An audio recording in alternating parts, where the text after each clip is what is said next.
ఈ స్టేట్మెంట్ అన్నింటినీ కూడాను ముందు ఉంచి ఇప్పుడు సంతోష్ రావును విచారిస్తున్నటువంటి సందర్భం అయితే కనిపిస్తోంది. గతంలో కొంతమంది కీలకమైన వ్యక్తులు అయితే ఇటు కవిత కూడాను కొన్ని ఆరోపణలు చేసింది. తర్వాత కవితకు భర్తకు సంబంధించినటువంటి ఫోన్లను కూడా ట్యాప్ చేశారంటూ కూడా ఆమె ఆరోపణ చేసినటువంటి నేపథ్యంలో వారికి సంబంధించినటువంటి కాంటాక్ట్ నెంబర్లు ఇటు ప్రభాకర్ రావుకి ఇచ్చి నిఘా పెట్టించారనేటువంటి ఆరోపణలు కూడా ఉన్నటువంటి నేపథ్యంలో ఇప్పుడు ఆయనకు సంబంధించినటువంటి విచారణ ప్రాధాన్యత సంతరించుకుందంటూ కూడా చెప్పవచ్చు. గతంలో ఎస్ఐబి చీఫ్గా ప్రభాకర్ రావు పనిచేసినప్పుడు ఎన్నికల్లో ఆయన ఖచ్చితంగా పనికొస్తాడు, తమకు అనుకూలంగా వ్యవహరిస్తాడు, మరోవైపు తాము ఇచ్చినటువంటి నంబర్లను ట్యాప్ చేసి వారికి సంబంధించినటువంటి సంభాషణలు విని మాకు అనుకూలంగా ఆయన వ్యవహరిస్తాడనేటటువంటి ఉద్దేశంలో భాగంగానే ఆయన్ని పునర్నియామకం చేసినట్టుగా తెలుస్తోంది. అయితే ఆయన పునర్నియామకం వెనక ఖచ్చితంగా అప్పటి ప్రభుత్వం లబ్ధి ఆశించిందనేటటువంటి అంశంలో భాగంగానే ఆయన ఎవరు నియమించారు, ఎవరు ఆయన్ని పునర్నియామకం చేసే విధంగా ప్రోత్సహించారనే అంశాల గురించి కూడా ప్రజెంట్ ఇప్పుడు క్లారిటీ తీసుకోవాలంటూ కూడా సిట్ భావిస్తుంది. అందుకు అనుగుణంగానే ఇప్పుడు విచారిస్తుంది. ఇప్పుడు సంతోష్ రావును అనుమానించడానికి గల కారణాలు కూడా లేకపోలేదంటూ చెప్పుకోవాలి.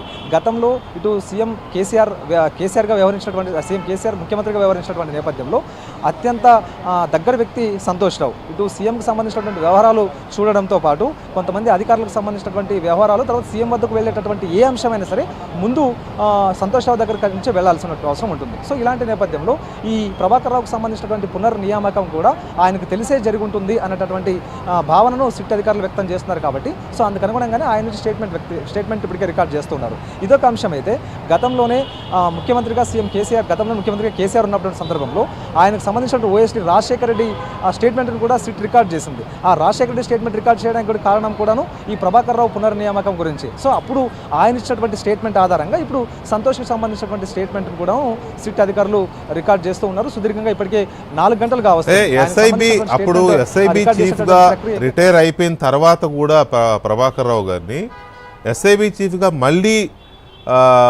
పునర్నియమించడం పైన సంతోష్ రావు సొంత నిర్ణయమని అనుకోవాలా, లేక ఎవరైనా చెబితే ఆయన ఇంప్లిమెంట్ చేశాడా, ఆయన చెబితే పోలీసులు విన్నారని ఎందుకు భావించాల్సి వస్తుంది?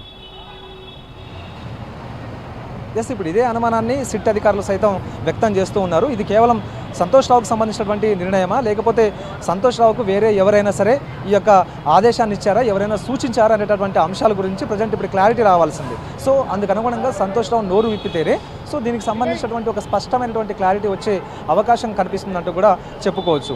సరిగ్గా ఆయన ఐజీ హోదాలో ఉన్నప్పుడే ఇటు ప్రభాకర్ రావు రిటైర్మెంట్ అయ్యారు. సో ఆ టైంలో ఆయన ఎస్ఐబి చీఫ్గా వ్యవహరిస్తూ ఉన్నారు. సో అప్పటికే ఎస్ఐబితో పాటు ఇంటెలిజెన్స్ సంబంధించినటువంటి చీఫ్ బాధ్యతలు కూడా ఆయనే చూస్తూ ఉన్నారు. సో ఆయన రిటైర్డ్ అయిన తర్వాత అదే సమయంలో ఎన్నికలు కూడా సమీపిస్తూ ఉండడంతో ఆయనకు సంబంధించినటువంటి సేవలు, లేకపోతే ఆయనకు సంబంధించినటువంటి అప్పటికే ఎస్ఐబి చీఫ్గా ఆయన వ్యవహరించారు కాబట్టి మొత్తం అన్ని వ్యవహారాలు ఆయనకు బాగా పట్టున్నటువంటి అంశంలో భాగంగా ఆయన మరోసారి ఎస్ఐబికి అధిపతిగా నియమిస్తే ఖచ్చితంగా ఎన్నికల్లో తమకు ఉపయోగపడతాడనేటువంటి భావనను అప్పటి బీఆర్ఎస్ ప్రభుత్వం చేసి ఉండొచ్చు. సో అందులో భాగంగానే ఖచ్చితంగా ప్రభుత్వమే నియమించాల్సి వస్తుంది. ఒకవేళ ఆయన పదవీకాలం పొడిగించాలన్నా, ఆయన రిటైర్మెంట్ అయినప్పటికీ కూడా ఆయన మళ్ళీ తిరిగి అదే ఎస్ఐబి చీఫ్గా నియమించాలన్నా కూడా ఖచ్చితంగా ప్రభుత్వం నిర్ణయం తీసుకోవాల్సిన అవసరం అయితే ఉంటుంది. అయితే గతంలో ఆ ప్రభుత్వానికి సంబంధించినటువంటి అన్ని అంశంలో సంతోష్ రావు చాలా కీలకంగా వ్యవహరించారు. సో ఇదే నేపథ్యంలో ఈ నియామకానికి సంబంధించినటువంటి అంశం కూడా ఆయన పరిధిలో ఉంటుంది కాబట్టి సో అందుకు అనుగుణంగానే ఆయన్ని విచారిస్తూ ఉన్నారు. ప్రధానంగా పునర్నియామకానికి సంబంధించినటువంటి అంశం మీదనే ఎక్కువగా ఫోకస్ చేయడంతో పాటు అయితే కొంతమంది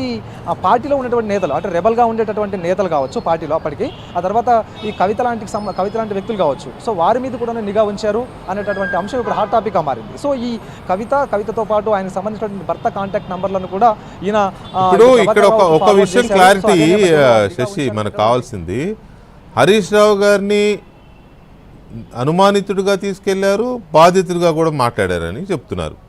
మీ ఫోన్లు కూడా ట్యాప్ అయ్యాయి తెలుసా అని. అలాగే కేటీఆర్ గారిని అనుమానితుడిగా తీసుకెళ్లారు, బాధితుడిగా మార్చారని చెప్తున్నారు. మీ ఫోన్లు కూడా ట్యాప్ అయ్యాయి మీకు తెలుసా అని కదా.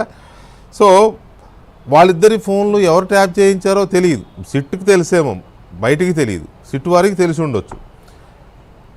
అట్లాగే జోగినిపల్లి సంతోష్ రావు ఫోన్ కూడా ఎవరన్నా ట్యాప్ చేయించారని అనే అవకాశం ఏమైనా ఉందా? అసలు లేకపోలేదు. ఎందుకంటే ఇంతకుముందు మనం ఇద్దరు విచారణ జరిగినప్పుడు కూడా, ఇటు కేటీఆర్ హరీష్ రావుకు సంబంధించినటువంటి విచారణ జరిగినప్పుడు కూడా సిట్ అధికారులు ఇదే విషయాన్ని ప్రశ్నించారు. వాస్తవానికి హరీష్ రావుకు సంబంధించినటువంటి ఫోన్ మీద కూడా నిఘా ఉంచారు అనే ఆధారాలతో సహా సిట్ అధికారులు ఆయనకు చూపించినా కూడా ఆయన నమ్మలేదు. సో ఇలాగే కేటీఆర్కి సంబంధించినటువంటి ఫోన్ మీద కూడా నిఘా ఉందని చెప్పేసి గతంలో సిట్ అధికారులు చెప్పినటువంటి సందర్భం కూడా ఉంది. సో అలాంటిది సంతోష్ రావుకి సంబంధించినటువంటి ఫోన్ మీద కూడా నిఘా ఉండేటటువంటి అవకాశం కూడా లేకపోలేదంటూ మనం స్పష్టంగా చెప్పుకోవచ్చు. అయితే హరీష్ రావు మాత్రం ఈ అంశాన్ని ఎక్కడా కూడా ఆయన ధృవీకరించలేదు. వాస్తవానికి తనకు సంబంధించినటువంటి ఫోన్ ట్యాప్ అయిందంటూ కూడా సిట్ అధికారులు గతంలోనే ఆయనకు సంబంధించినటువంటి ఆధారాలు కూడా, అంటే ఆయన విచారణ జరిగినప్పుడు ఆయనకు సంబంధించినటువంటి ఆధారాలు కూడా ముందుంచారు.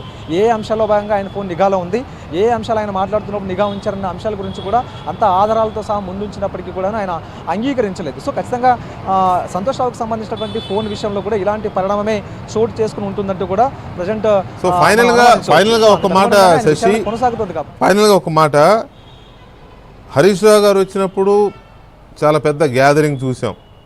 సరే వీళ్ళు వెళ్ళారు కాబట్టి కార్యకర్తలు సహజంగా కొంతమంది వస్తారు, అలాగే కొంత మొబిలైజేషన్ ఉండొచ్చు. మొత్తం మీద అయితే చాలా పెద్ద ఎత్తున హడావుడి, ట్రాఫిక్ ఇవన్నీ చూసాం. కేటీఆర్ గారు వచ్చినప్పుడు కూడా అలాగే భారీ ఎత్తున కార్యకర్తలు రావడం, కొంత ఉద్రిక్తత, జూబ్లీ స్పేస్ దగ్గర కొంత ఉద్రిక్తత ఇవన్నీ చూసాం. ఇవాళ సంతోష్ రావు వచ్చినప్పుడు అది కనిపించలేదు. ఎందుకని అంటే సంతోష్ రావుకి పార్టీలో అంత ప్రయారిటీ లేకనా, లేకపోతే అవసరం లేదని వద్దనుకున్నారా నిజంగానే, లేకపోతే ఎవరు రాలేదా?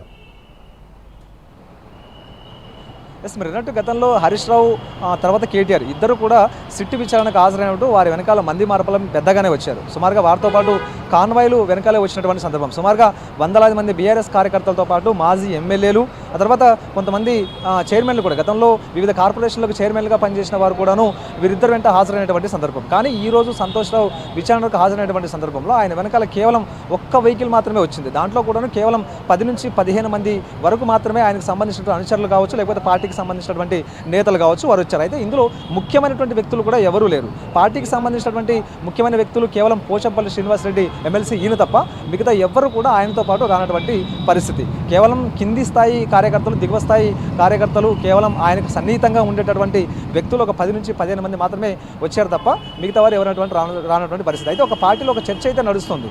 సంతోష్ రావుతో పాటు అయితే వెనకాల ఎవరైనా వ్యక్తులు ఉంటే అవి టార్గెట్ అవుతారు అనేటటువంటి ఒక చర్చ కూడా నడుస్తూ ఉంది. సంతోష్ రావు వెనకాల నాయకులు ఎవరైనా ఉంటే మాత్రం మిగతా వారికి వాళ్ళు టార్గెట్ అయ్యేటటువంటి అవకాశం ఉంటుంది. కాబట్టి సో ఆ నేపథ్యంలో సంతోష్ రావు వెనకాల ఎవరు కూడా రాలేనటువంటి ఒక భావన అయితే మాత్రం ఇక్కడ లోకల్గా ఆయనతో పాటు వచ్చినటువంటి కార్యకర్తలు అయితే వ్యక్తం